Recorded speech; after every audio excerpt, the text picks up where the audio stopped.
I am a huge fan of dance films, but it's so original and so unique. I almost want to shower you with praise, but I'm actually going to just ask the dumb question first, which is, I'm hoping this is the beginning of a longer story because I want to see these two characters. So we have a future in mind, so this is just a piece of the future.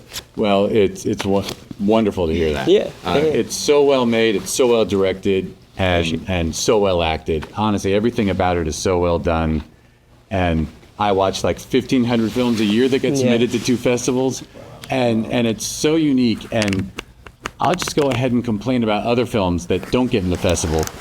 Because oftentimes, right, when you're telling a story, you set something up and it's hard to deliver on the setup. And I think you are setting up his dance, from the beginning. And then when it kicks in and you get creative and we see animation of the instruments and the voiceover, and now the voiceover is covering it, and then the dance, I think it delivers so well. I don't think there's a single person who would dare say it doesn't completely satisfy the audience's need to understand what this mentor is teaching his student. I just think it's artful filmmaking. Every aspect of it is well done. And it was just, believe me, when you're watching like 20, 30 movies a day, you see one like that, you're like, oh yeah, we're gonna have a good festival. So thank you so much. Yeah, appreciate it. I mean, fun fact, this is Tie-Dye's first film, like ever, like acting project, Really? Yeah. So.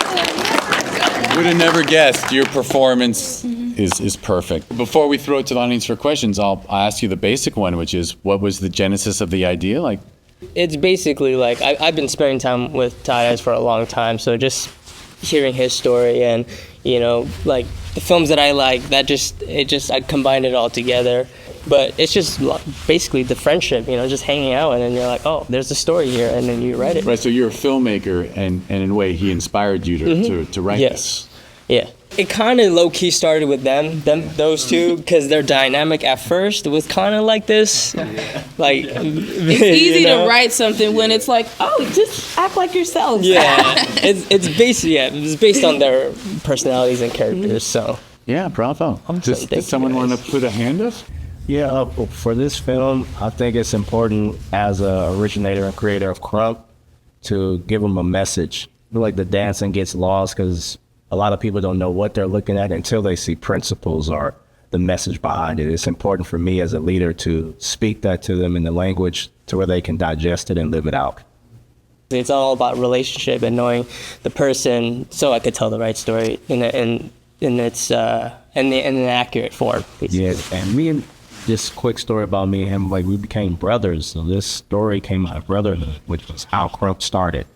So it's the same way Crump the dance form started. The brotherhood is what came first, which is the same thing that caused this radical kingdom idea to spark. Yeah. Expressing what those steps mean. You could watch something and either hate it or love it. So the way that you explained it could take anybody who doesn't understand it and really appreciate it. And it's like, wow, I never thought to articulate it and speak it.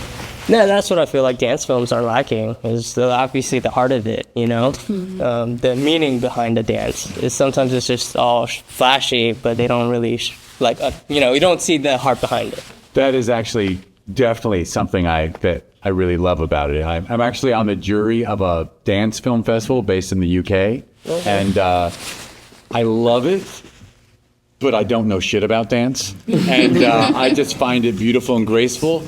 But now I really want someone to make a film, about ballet that explains what's being expressed besides just the beauty of what human beings with grace can do. And the fact that you do explain what's being communicated, I found so compelling. Is there another hand? Yeah. I thought what you did that was genius, bro, was just like explaining the instruments and showing the visuals, because I was a big fan when somebody can take an idea and explain it so simple enough to where a 6-year-old can understand it. We all grew up watching Tie-Dye's, we all grew up in the Crump era, so I've never been able to even understand the dichotomy of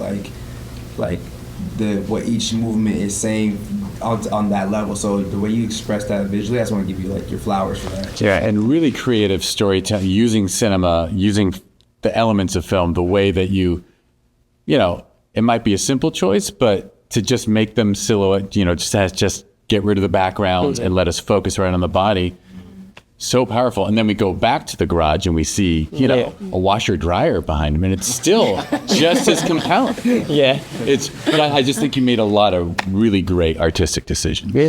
I'm a street dancer, obviously, so I love watching this kind of stuff. But as a street dancer, I have a question for Ty. It's like, what is the feeling of being in a production as big as this, as a street dancer? Like, this is beautiful. So it's like, I just want to know where your brain's at with what you're showing and everything like that. Well, my heart is excited because you, as a street dancer, you don't get a way into a lot of places that can be beneficial towards you. The dance industry really doesn't teach you a lot as far as encouragement or how to. It's survival, but this story is not just about survival, but thriving in what you have and teaching others that they can do the same. Street dancers can understand another street dancer's dreams, and they're always looking for a pathway. Like, how do I skip these things? Like, you can't, but we can give you things to help you along, like wisdom to help you navigate. So you won't always be a street dancer. This is not the goal, right? We don't always want to be considered street dancers or in this box. We want to elevate, and how do we get there without each other? So I'm excited, because it finally says a little bit of that. There's more to say, but at least we can start with this conversation. Well, appreciate you for doing what you do. Yeah, absolutely. Thank you, man. I was going to say, on the M, was it a bit of a challenge to, obviously you're probably more accomplished than the short show, so you actually had to hold back on that part? Yeah, honestly, it took us a couple takes to get that one right. Isaiah had to tell me, like, okay. Like, you're doing too good. Well, because he's a professional dancer, so he was dancing well, and I was like, no, you have to dance bad. And he's like, I don't know how to dance bad. I'm like, I don't know what to tell you. Every time we had a take that was so over the top bad, I couldn't keep it contained. We would just start laughing. Yeah. It was just like, anytime we had the one that was like bad enough, like, I would break character and we would just start crying. Yeah. So honestly, that was like the most challenging part.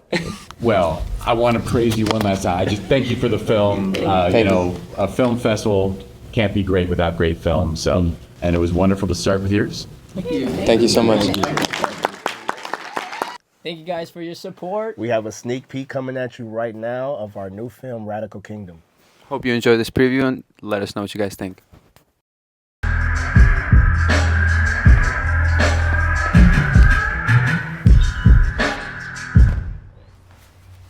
Enough. I've seen enough. Stop.